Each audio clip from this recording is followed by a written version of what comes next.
The Abandoned. Chapter 1. Conversation on the subject of the bullet, construction of a canoe, hunting, at the top of a quarry, nothing to attest the presence of man, Neb and Herbert's prize, turning a turtle, the turtle disappears, Cyrus Harding's explanation. It was now exactly 7 months since the balloon voyagers had been thrown on Lincoln Island. During that time, notwithstanding the researches they had made, no human being had been discovered. No smoke even had betrayed the presence of man on the surface of the island. No vestiges of his handiwork shows that either at an early or at a late period had man lived there. Not only did it now appear to be uninhabited by any but themselves, but the colonists were compelled to believe that it never had been inhabited. And now, all this scaffolding of reasoning fell before a simple ball of metal, found in the body of an inoffensive rodent. In fact, this bullet must have issued from a firearm, and who but a human being could have used such a weapon? When Pencroft had placed the bullet on the table, his companions looked at it with intense astonishment. All the consequences likely to result from this incident, notwithstanding its apparent insignificance, immediately took possession of their minds. The sudden apparition of a supernatural being could not have startled them more completely. Cyrus Harding did not hesitate to give utterance to the suggestions which this fact, at once surprising and unexpected, could not fail to raise in his mind. He took the bullet, turned it over and over, rolled it between his finger and thumb, then, turning to Pencroft, he asked, "Are you sure that the peccary wounded by this bullet was not more than 3 months old?" "Not more, Captain," replied Pencroft. "It was still sucking its mother when I found it in the trap." "Well," said the engineer, "that proves that within 3 months a gunshot was fired in Lincoln Island." "And that a bullet," added Gideon Spilett, "wounded, though not mortally, this little animal." "That is unquestionable," said Cyrus Harding, "and these are the deductions which must be drawn from this incident, that the island was inhabited before our arrival, or that men have landed here within 3 months. Did these men arrive here voluntarily or involuntarily, by disembarking on the shore or by being wrecked? This point can only be cleared up later. As to what they were, Europeans or Malays, enemies or friends of our race, we cannot possibly guess, and if they still inhabit the island, or if they have left it, we know not. But these questions are of too much importance to be allowed to remain long unsettled." "No. 100 times no. 1,000 times no!" cried the sailor, springing up from the table. "There are no other men than ourselves on Lincoln Island. By my faith! The island isn't large, and if it had been inhabited, we should have seen some of the inhabitants long before this."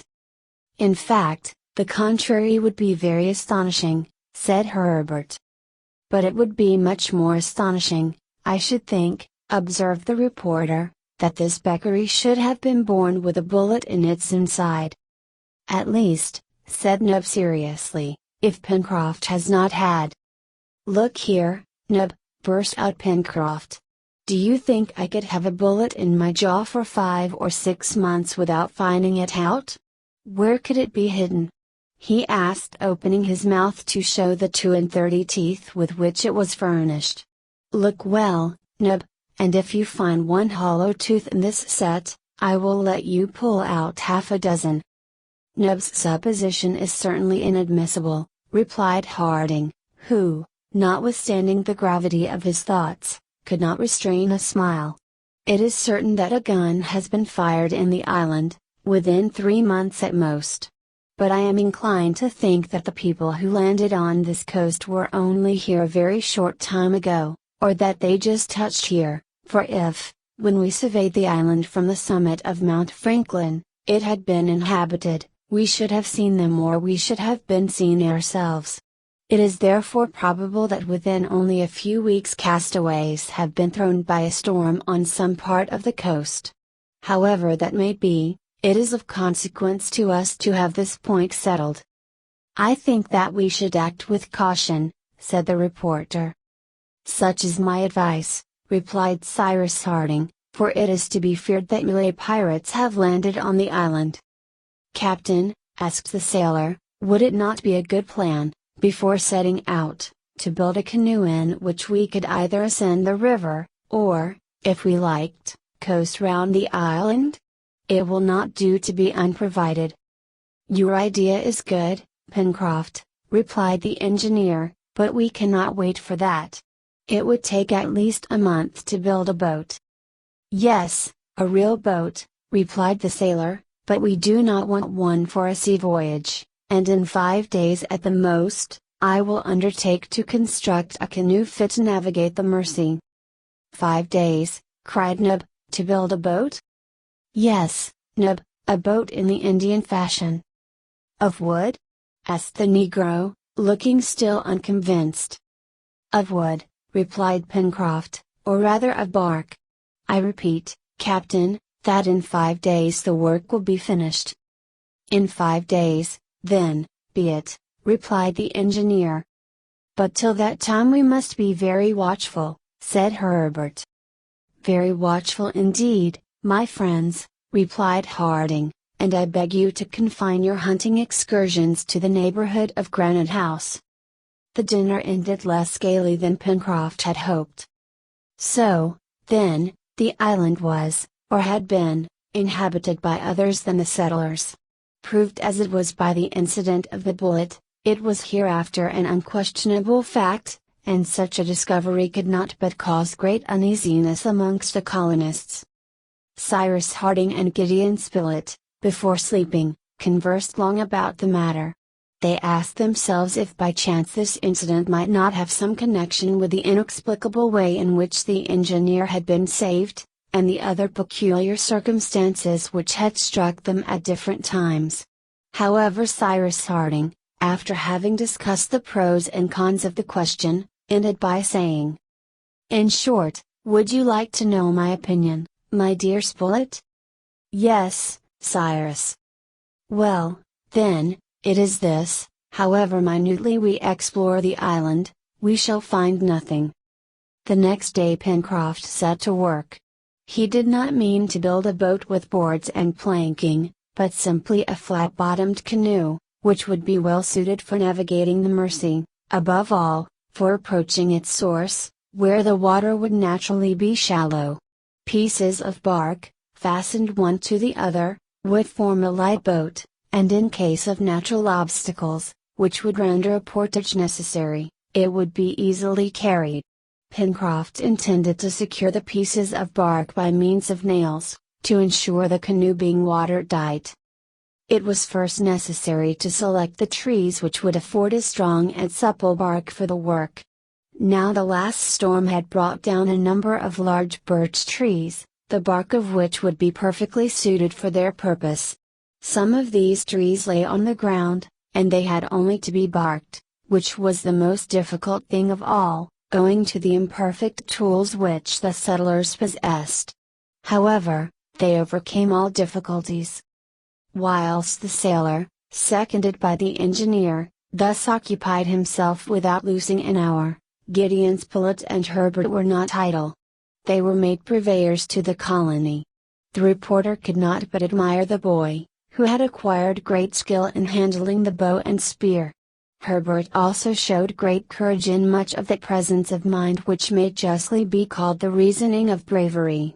These two companions of the chase, remembering Cyrus Harding's recommendations, did not go beyond a radius of 2 miles round Granite House, but the borders of the forest furnished a sufficient tribute of agates, capybaras, kangaroos, peccaries, etc., and if the result from the traps was less than during the cold, still the warren yielded its accustomed quota, which might have fed all the colony in Lincoln Island.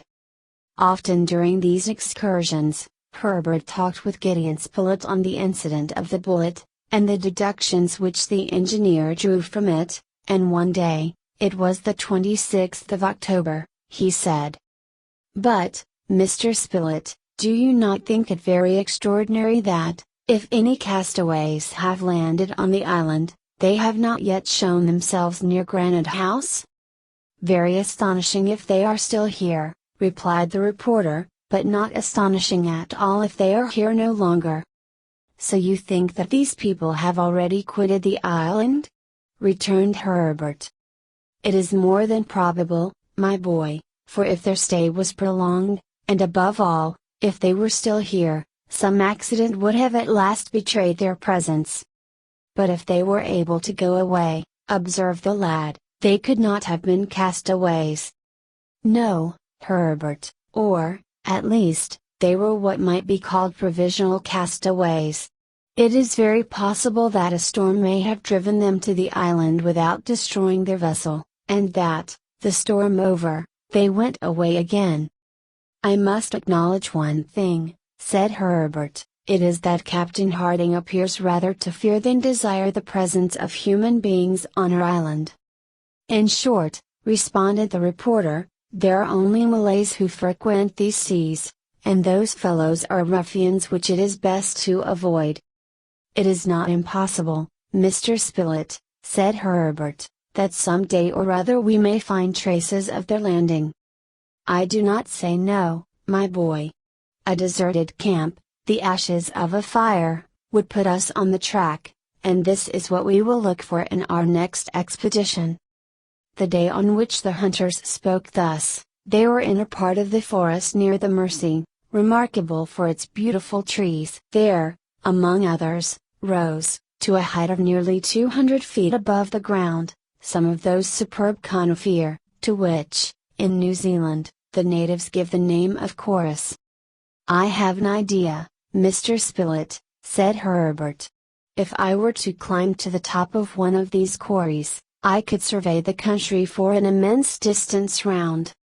"The idea is good," replied the reporter, "but could you climb to the top of those giants?"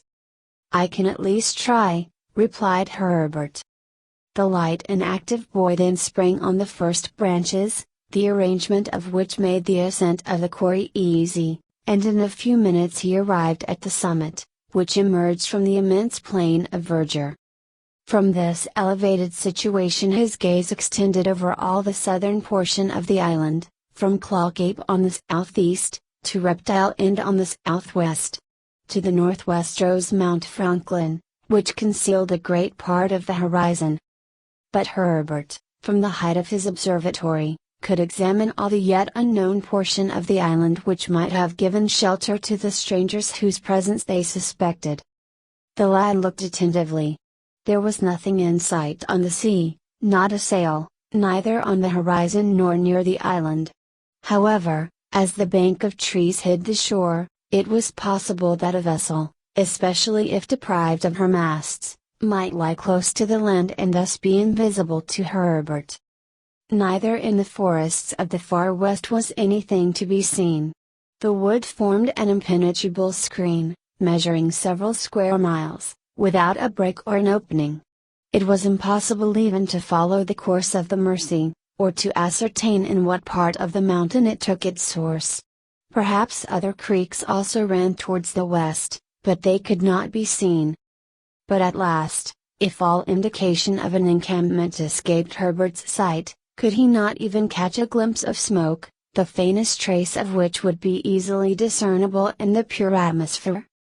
For an instant Herbert thought he could perceive a slight smoke in the west, but a more attentive examination showed that he was mistaken. He strained his eyes in every direction, and his sight was excellent. No, decidedly there was nothing there. Herbert descended to the foot of the quarry, and the two sportsmen returned to Granite House. There Cyrus Harding listened to the lad's account, shook his head and said nothing. It was very evident that no decided opinion could be pronounced on this question until after a complete exploration of the island.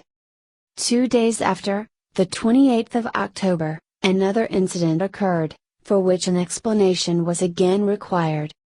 Whilst strolling along the shore about 2 miles from Granite House, Herbert and Neb were fortunate enough to capture a magnificent specimen of the order of Chelonia. It was a turtle of the species Midas, the edible green turtle, so called from the color both of its shell and fat. Herbert caught sight of this turtle as it was crawling among the rocks to reach the sea. "Help, Nub, help!" he cried. Nub ran up. "What a fine animal!" said Nub, "but how are we to catch it?"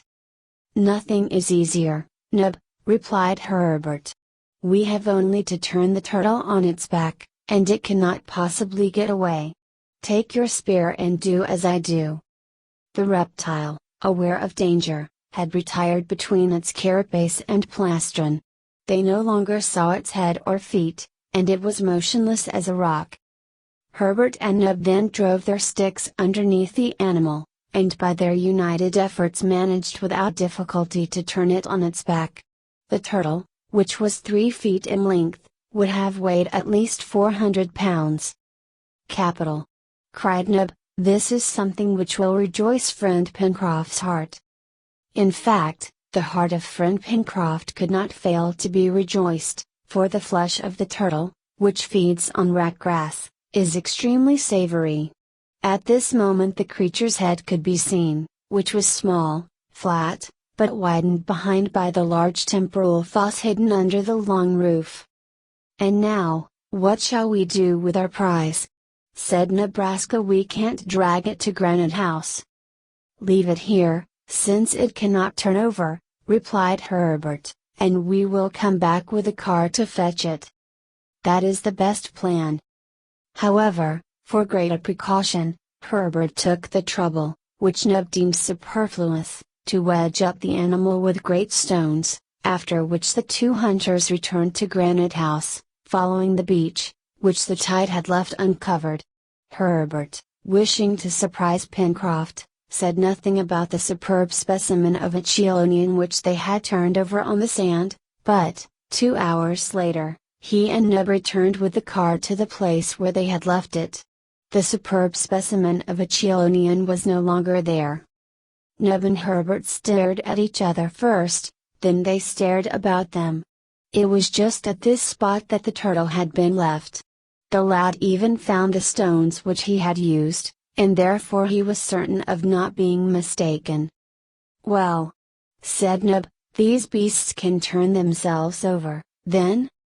"It appears so," replied Herbert, who could not understand it at all, and was gazing at the stones scattered on the sand. "Well, Pencroft will be disgusted. And Captain Harding will perhaps be very perplexed how to explain this disappearance," thought Herbert. "Look here," said Nub, who wished to hide his ill luck, "we won't speak about it." "On the contrary, Nub, we must speak about it," replied Herbert. And the two, taking the cart, which there was now no use for, returned to Granite House. Arrived at the dockyard, where the engineer and the sailor were working together, Herbert recounted what had happened. "Oh! The stupids!" cried the sailor, "to have let at least 50 meals escape." "But, Pencroft," replied Nub, "it wasn't our fault that the beast got away, as I tell you, we had turned it over on its back." "Then you didn't turn it over enough," returned the obstinate sailor. "Turning a turtle? Not enough!" cried Herbert. And he told how he had taken care to wedge up the turtle with stones. "It is a miracle, then," replied Pencroft. "I thought, Captain," said Herbert, "that turtles, once placed on their backs, could not regain their feet, especially when they are of a large size?" "That is true, my boy," replied Cyrus Harding. "Then how did it manage? At what distance from the sea did you leave this turtle?" asked the engineer, who, having suspended his work, was reflecting on this incident. 15 feet at the most," replied Herbert. "And the tide was low at the time?" "Yes, Captain." "Well," replied the engineer, "what the turtle could not do on the sand it might have been able to do in the water. It turned over when the tide overtook it, and then quietly returned to the deep sea." "Oh! What stupids we were!" cried Nebraska. "That is precisely what I had the honor of telling you before," returned the sailor. Cyrus Harding had given this explanation, which, no doubt, was admissible. But was he himself convinced of the accuracy of this explanation? It cannot be said that he was.